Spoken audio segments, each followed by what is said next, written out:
Hey y'all, welcome back. Today's a wild one. There is a rumor going around that anime could be banned in the US. Sounds crazy, right?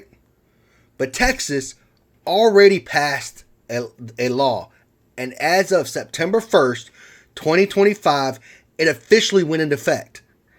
Let's break this down. It all starts with one law out of Texas, SB 20. This is Senate Bill 20 out of Texas. And here's the actual wording. Not rumor, not clickbait. Obscene visual material containing a depiction that appears to be under 18, whether that depiction is of an actual child, cartoon, or animation. Not is under 18 appears. That's vague enough to target almost every anime out there. And this isn't speculation. SB 20 is now law in Texas, officially in effect as of September 1st, 2025. And if you think I'm exaggerating, let's look at how this actually plays out with real examples. Here's the problem. Japanese art styles even often portray adults with a more youthful look. That's part of the culture. And even in real life, many Asians naturally appear younger than their age.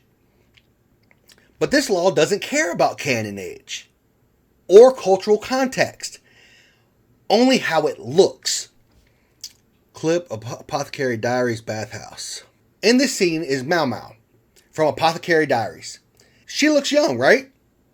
15, 16, underage. That's exactly how lawmakers would frame it and say that it's inappropriate because they're in a bathhouse. But canonically, they are all around 20 years old, of marrying age, and adult women. And she's working as an apothecary for the emperor's brother, but none of that matters under this law. They'd still flag her just because of how she looks. The same thing with My Tiny Senpai, a relatively new anime. Politicians would look at her and say, "That looks like a kid." But look again.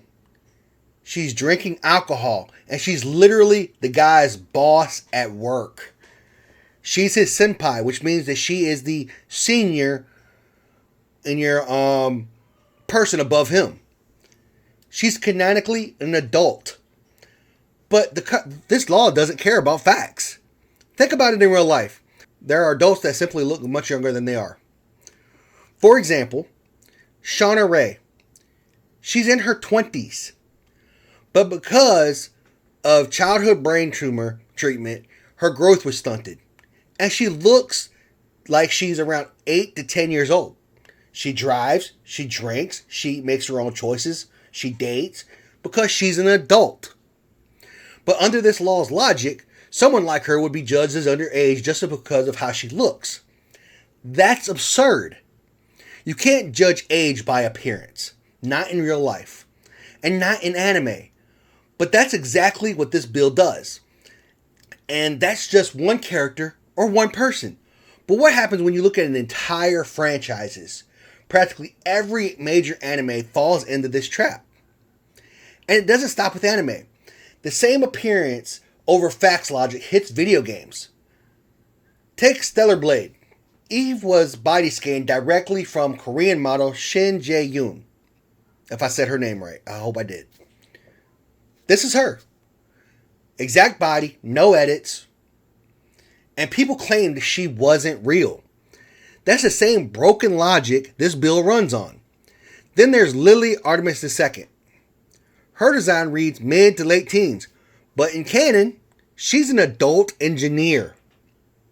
People online even said that if you liked Lily, you must be a creep. That's stupid. She's an adult character. This is what SB 20 does. It judges by looks, ignores facts, and turns ordinary fans into criminals, branding them as predators for nothing more than enjoying art and entertainment. And if they can spend that on one game, what happens to entire franchises? Final Fantasy, Persona, Fire Emblem, Pokemon, Japanese games with youthful art styles or school settings that millions of adults play worldwide. Under this law's logic, they're collateral damage. And it doesn't stop there. Demon Slayer, teenagers fighting demons, blood everywhere. Chainsaw Man, Denji's 16. Solo Leveling starts with a high school student. Tokyo Ghoul, a young-looking college student in gore. Sailor Moon, teenage magical girls. Almost every top anime, the ones that built fandom in Japan and America, would fall under this law's wording. And this isn't niche stuff.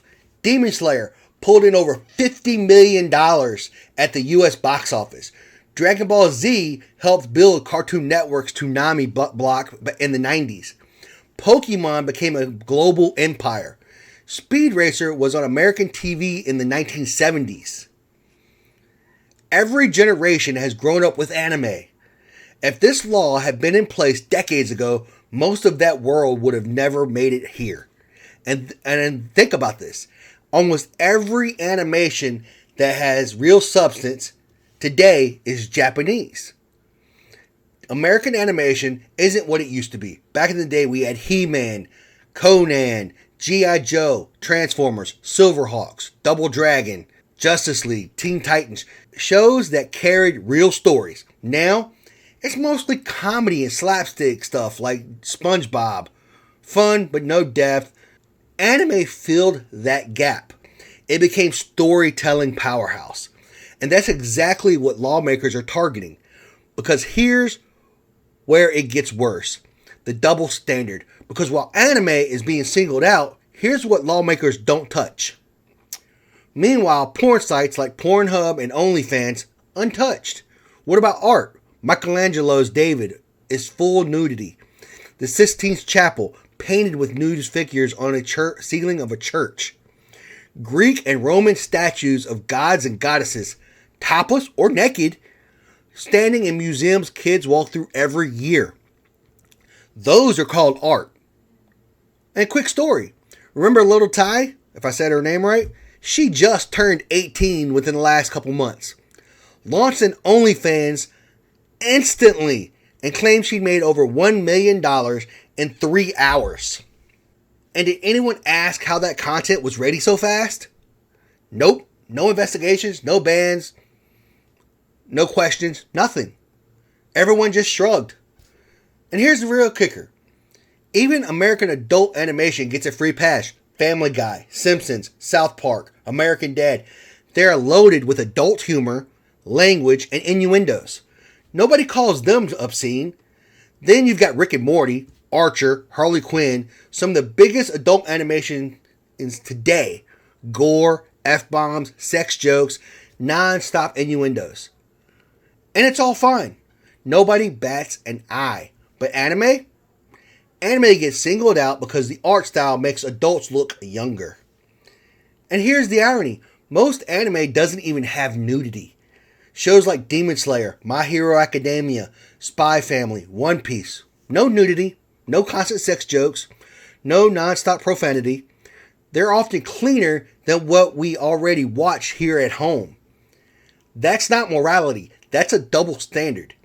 It's discrimination against Japanese culture, while American entertainment, that's often worse than this, isn't just abstract. It lands on fans like me. I'm a fan of anime, so this affects me personally. But with the biggest U.S. distributors based in Texas, this law forces them to play it safe. That means fewer shows, censored catalogs, and fans like me getting punished for doing the right thing. And when streamers cut back, fans don't just stop watching. They end up turning to piracy. That's the reality lawmakers don't want to admit. And when fans get pushed into piracy, lawmakers don't shrug it off. They come down hard. And here's the scary part. Laws like this don't just censor anime. They destroy lives.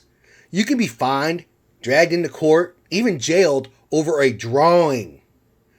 Lose your job, lose your home. Everything you worked for, gone. Not because you hurt someone, but because a politician said an animated character looked underage when in the story they were an adult. And that's just at the personal level. Let's zoom out at the economic fallout that could be massive if this proceeds the way it looks. And this isn't just about fans. Anime is Japan's biggest cultural export. They're Hollywood, essentially. Standing right beside it is gaming. Together, these are multi-billion-dollar industries that shape global culture. The US is the biggest overseas market. You cut off anime and video games here, you don't just hurt fans, you hammer the Japanese economy, exports, licensing, merch, conventions, streaming, game sales, even console hardware like the PlayStation itself. And let's be honest, this law doesn't touch Hollywood, porn, or American studios. It singles out Japanese culture. That's no coincidence. Crunchyroll and High Dive operate out of Texas. Sony's PlayStation, a Japanese platform, anchors a massive slice of the US gaming market.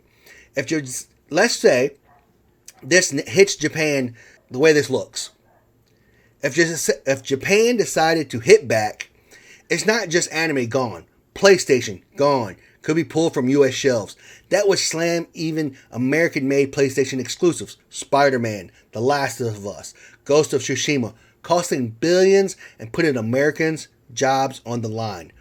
Lawmakers aren't just targeting Japan, they're setting up collateral damage across trade, imports, exports, tech. Anime and gaming together are a double whammy. Multi-billion-dollar industries. If the US gets cut out of that loop, the question isn't what happens to Japan, it's what happens to the US economy. Look, I don't care if they want to restrict some of the anime from kids. You want to protect kids? Great. I'm all for protecting kids. Treat it like porn. Fine. But this bill doesn't stop there. It goes after anime entirely while teens are posting half-naked pictures on Instagram. And kids are seeing the worst garbage on TikTok every day. Nobody cares about that. Nobody shuts that down. But anime, that's what they want to ban. This isn't about protecting the kids. It's about control. It's about targeting Japanese culture while American media gets a free pass. Lawmakers here would lose their minds if Japan banned American media. But that's exactly what they're doing to Japanese culture with this bill. If you care about free speech, culture, and freedom to choose what you watch, this is the line in the sand. I say, and this is my opinion, share this video, spread the word, and let lawmakers know anime isn't going anywhere. This isn't a warning, it's reality. Because as of September 1st, 2025, this law is live. And it's ridiculous to say, well, we don't care about the story. We don't care about how old they say it is. It's about how we perceive it. But that's completely stupid. Because you can be wrong. And you're judging an entire art style from another culture. Which is completely stupid. You're basically acting holier than thou and saying, we don't care about your art style. This is how it looks, so this is what we're going to do. Yeah, makes a lot of sense, doesn't it? But anyway, that's all I've got. I will see y'all in the next one.